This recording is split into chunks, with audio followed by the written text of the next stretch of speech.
Le Burkina Faso a décidé de faire la révolution. La révolution est certes idéologique, politique, comportementale, mais elle est aussi et surtout scientifique, technologique, industrielle, bref, j'en passe. Il ne faut pas juste se limiter au slogan.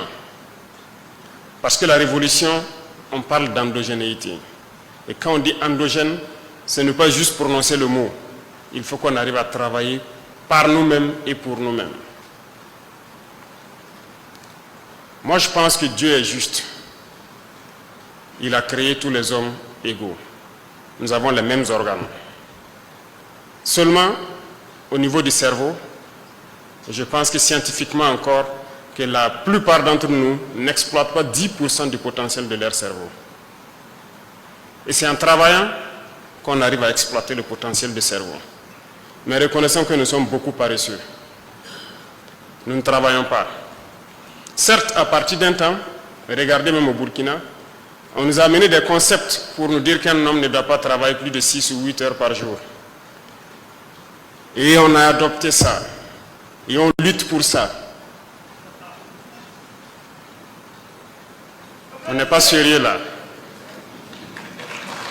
Comment est-ce qu'on peut prendre ce genre de droit, si je peux dire, et vouloir pouvoir rattraper le retard que nous connaissons? Aujourd'hui, nous faisons travailler des entreprises jour et nuit. Des travaux qui se faisaient en 3 ans, on les fait en moins d'1 an. Façon Mebo travaille jour et nuit. Pour des chantiers qui devaient peut-être faire 10 mois, ils le font en 1 mois. C'est bien possible. Vous savez, ils sont venus nous flatter, nous endormir avec beaucoup de concepts. Il va falloir s'en départir. C'est ça aussi la révolution. Si nous voulons rattraper notre retard, il faut qu'on se remette au travail. L'Afrique ne peut pas être le berceau de l'humanité. Dieu ne nous a pas créés bêtes. Il nous a donné tous des cerveaux autant que eux. Mais nous refusons d'exploiter le potentiel de nos cerveaux.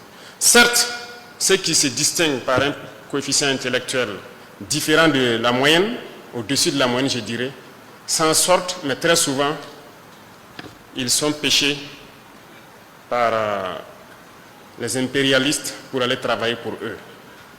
Et par manque de patriotisme pour certains, ils acceptent de partir. Pour d'autres, l'espace aussi n'était pas propice à ce qu'ils puissent s'exprimer ici. Ils sont partis. Nous nous exhortons pour ceux qui veulent revenir à revenir et travailler ici, pour leur patrie, pour leurs frères.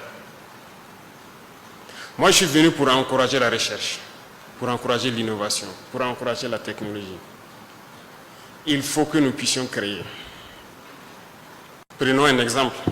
Nous sommes dans cette salle. Voici des brasseurs qui tournent partout.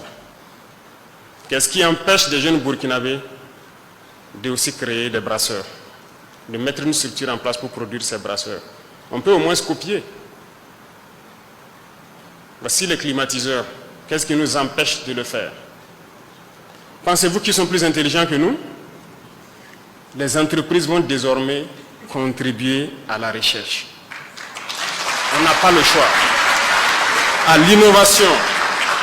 Et quand on dit l'innovation, l'invention, ce n'est pas forcément ceux qui sont allés à l'école. Il y en a qui ne sont pas allés à l'école, qui sont très bien, qui arrivent à inventer des choses. C'est pourquoi ces centres sont mis en place pour les recenser, les donner un peu de science, de connaissances scientifiques aussi, et les permettre de s'installer et fabriquer ce que nous voulons. Nous ne pouvons pas continuer dans cet élan.